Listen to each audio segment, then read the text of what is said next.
آقا صلی اللہ تعالیٰ علیہ وآلہ وسلم کے عظیم صحابی حضرت سعد بن ابی وقاص رضی اللہ تعالیٰ عنہ آپ فرماتے ہیں کہ جب آقا کریم صلی اللہ علیہ وسلم اپنے ان شہزادوں کو لے کر جب گھر سے نکلے تو اللہ کی بارگاہ میں ہاتھ اٹھائی اور دعا مانگی، کہا اللہم ہؤلاء اہل بیتی، یا اللہ یہ جو عظیم گھرانہ میرے ساتھ جا رہا ہے، یا اللہ یہ میری اہل بیت ہے، یا اللہ یہ میری اہل بیت ہے۔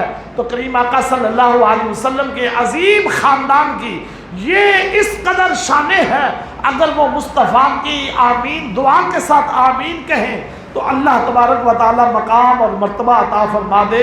اگر حسین کربلا کی زمین پہ خود دعا مانگ دے تو پھر اللہ تبارک و تعالی ان کی دعا کو رد نہیں فرماتا۔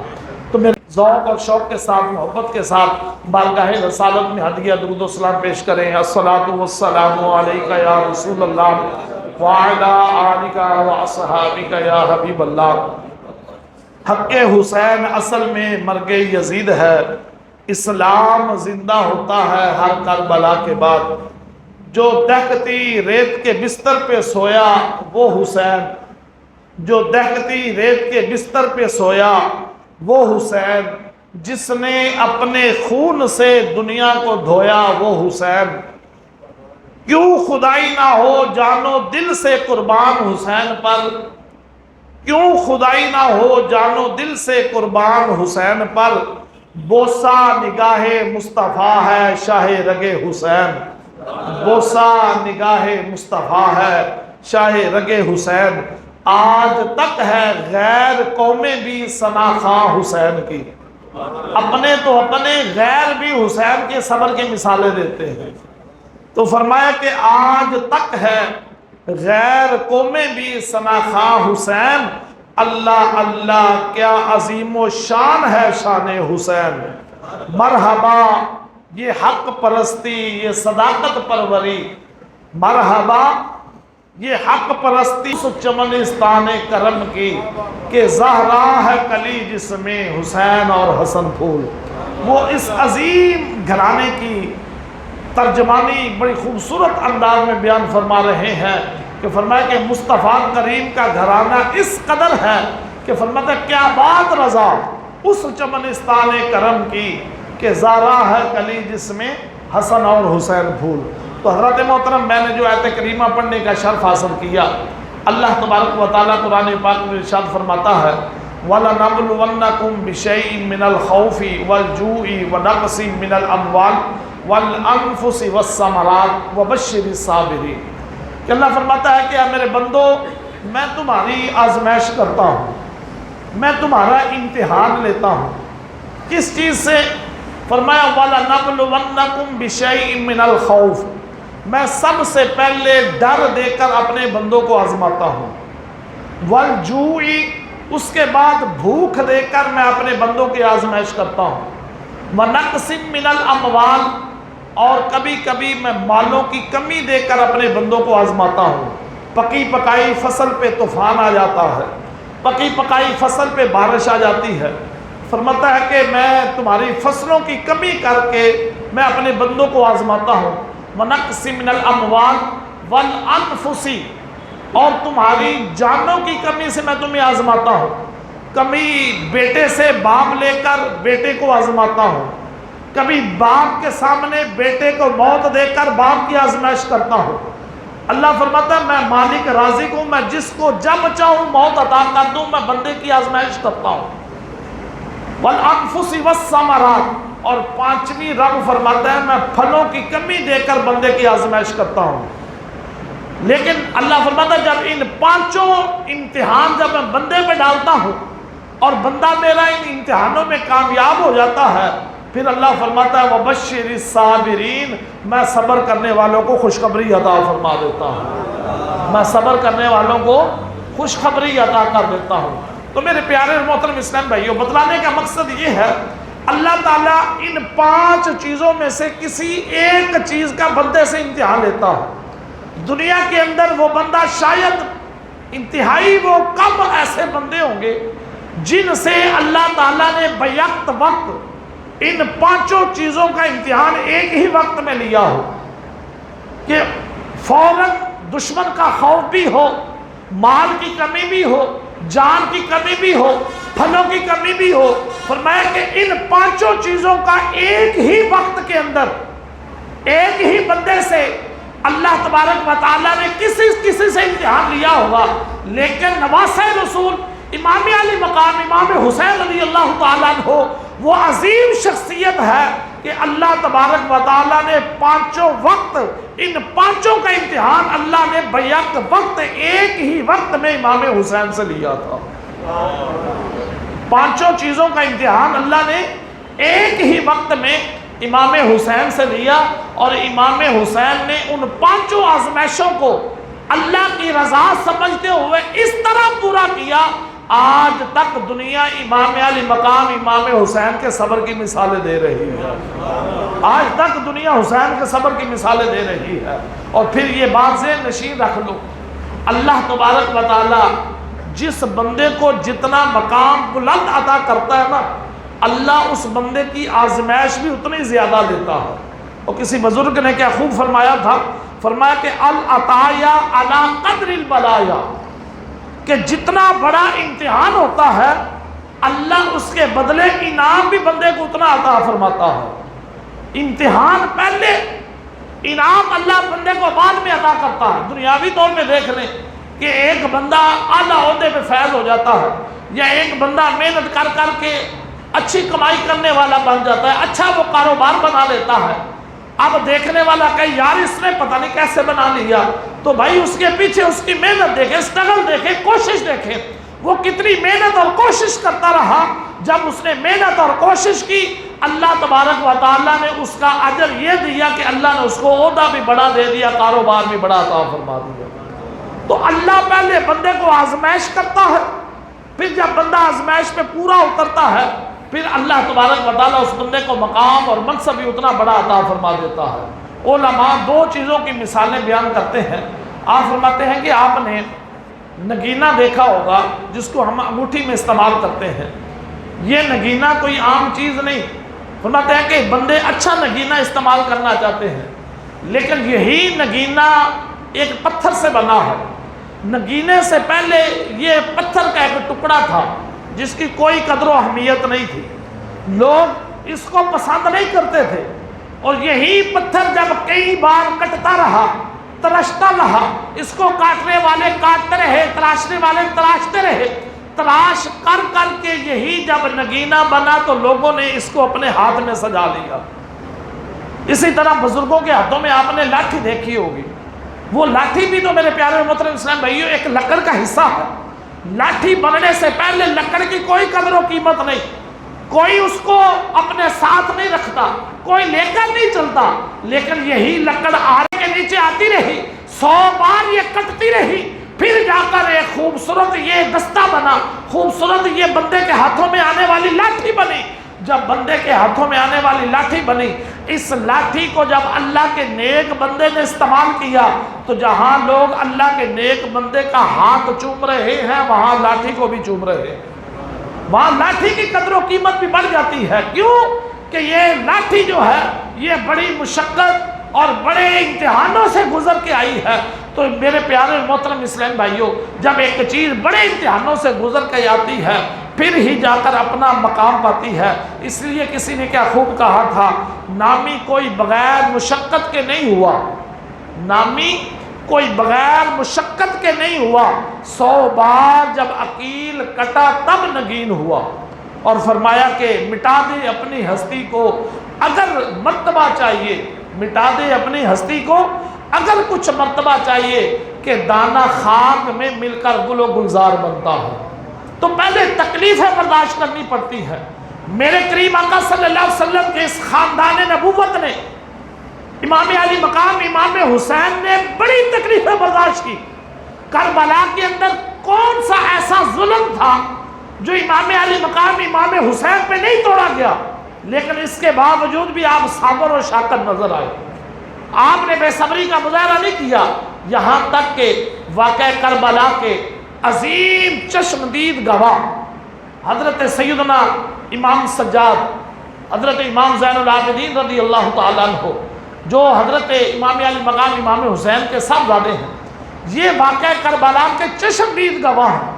ایک تو واقعہ کربلا یہ ہے نا جو ہم سناتے ہیں، آپ نے لوگوں سے سنا ہوگا، کسی نے کتاب پہ پڑھا، کسی نے کیسٹ پہ سنا، جیسا کسی نے لکھا پڑھ کے آگے سنا دیا، لیکن واقعہ کربلا کا جو چشمدید گواہ ہے وہ حضرت امام زین العابدین رضی اللہ تعالیٰ عنہ، وہ عظیم شہزادہ اپنی پھپھو حضرت زینب رضی اللہ تعالیٰ عنہ کے بارے میں لکھتا ہے۔ آپ فرماتے ہیں کہ میری پھپھو حضرت زینب جب مکہ سے اب چل کر کربلا معلیٰ کی زمین پہ پہنچے، فرمایا یزید اپنا ظلم کرتا رہا، میری پھپھو نے دو چیزیں نہیں چھوڑی۔ یزید اپنا ظلم کرتا رہا، میری پھپھو نے دو چیزیں نہیں چھوڑی۔ فرمایا کہ کربلا کا میدان سج گیا، میری پھپھو نے دو چیزیں نہیں چھوڑی۔ میرے فرمایا ابا جان امام علی مقام امام حسین نے خطبہ ارشاد فرمایا، لیکن میری پھپھو نے دو چیزیں نہیں چھوڑی۔ خوف یزید بڑھاتا رہا، باہر یزید کے فوجی پہرا دیتے رہے، لیکن میری پھپھو نے دو چیزیں نہیں چھوڑی۔ فرمایا کہ وہی پھر 10 محرم کا دن آیا، جوان علی اکبر کا لاشا گھر میں آیا، میری پھپھو نے دو چیزیں نہیں چھوڑی۔ 6 ماہ کا علی اصغر کا لاشا گھر میں آیا، میری پھپھو نے دو چیزیں نہیں چھوڑی۔ فرمایا ہر چند لمحوں کے بعد لاشیں آتے رہے گھر کے اندر، اس خیمے کے اندر میری پھپھو لاشیں دیکھتی رہی، میری پھپھو نے دو چیزوں کو نہیں چھوڑا۔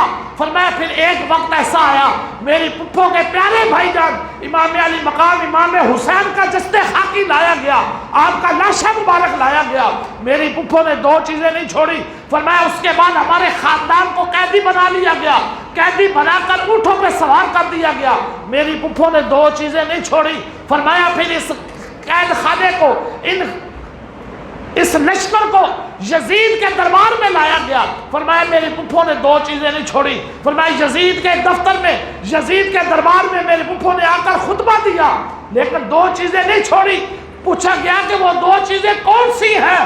فرمایا کربلا سے لے کر یزید کے دربار تک میری پھپھو نے جو دو چیزیں نہیں چھوڑی، ان دو چیزوں میں ایک پردہ ہے، دوسرا رب کا سجدہ ہے۔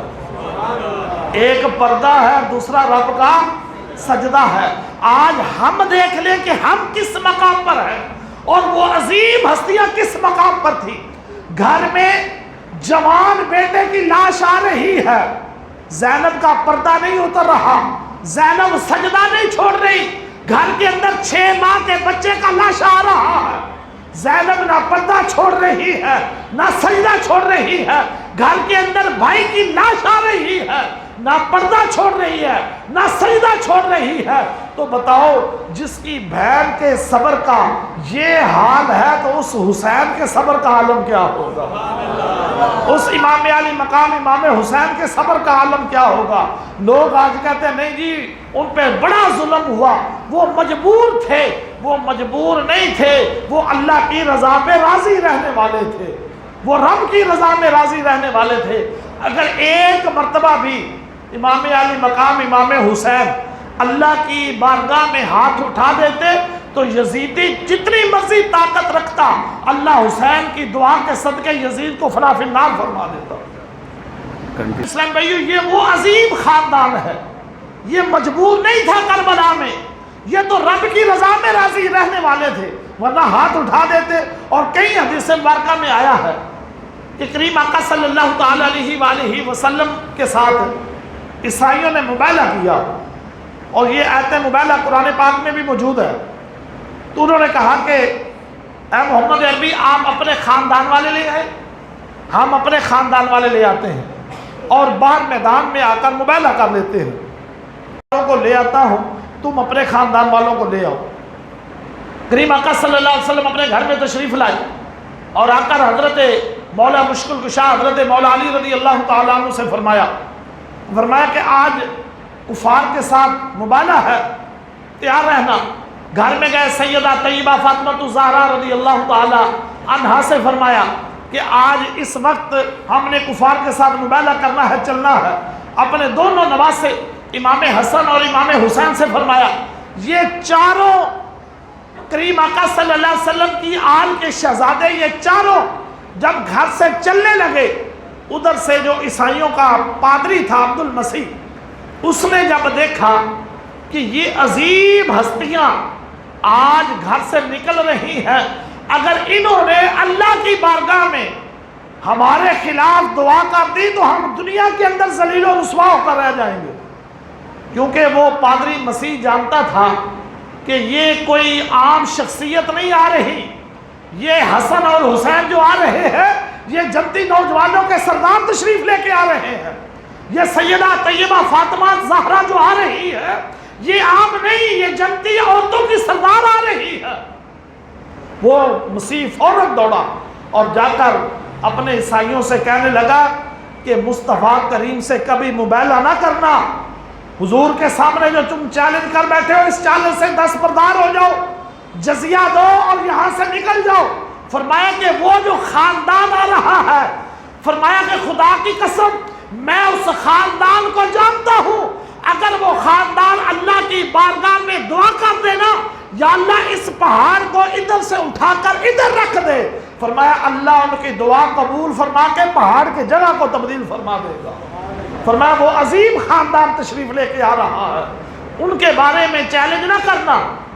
عیسائی ڈر گئے، انہوں نے کہا واقعی اگر یہ بندہ یہ بات کہہ رہا ہے تو ٹھیک کہہ رہا ہے۔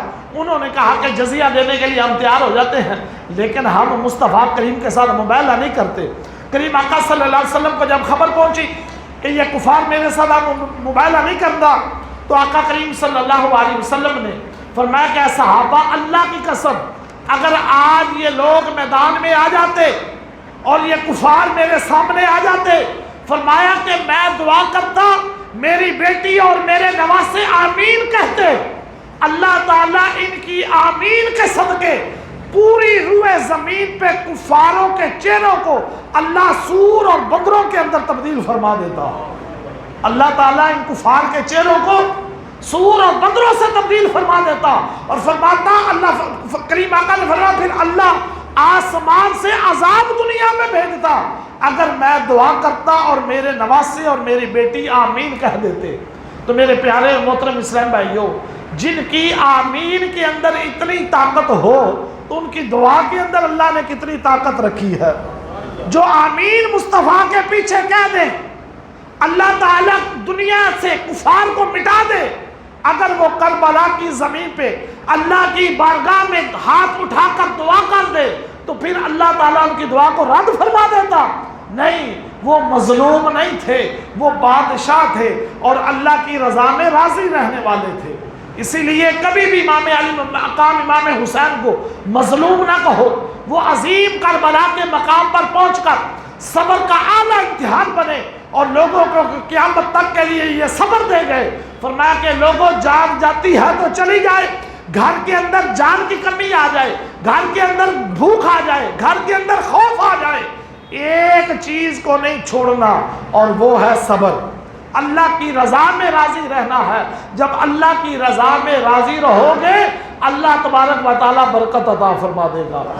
اور کریم آقا صلی اللہ تعالیٰ علیہ وآلہ وسلم کے عظیم صحابی حضرت سعد بن ابی وقاص رضی اللہ تعالیٰ عنہ آپ فرماتے ہیں کہ جب آقا کریم صلی اللہ علیہ وسلم اپنے ان شہزادوں کو لے کر جب گھر سے نکلے تو اللہ کی بارگاہ میں ہاتھ اٹھائی اور دعا مانگی، کہا اللہم ہؤلاء اہل بیتی، یا اللہ یہ جو عظیم گھرانہ میرے ساتھ جا رہا ہے یا اللہ یہ میری اہل بیت ہے، یا اللہ یہ میری اہل بیت ہے۔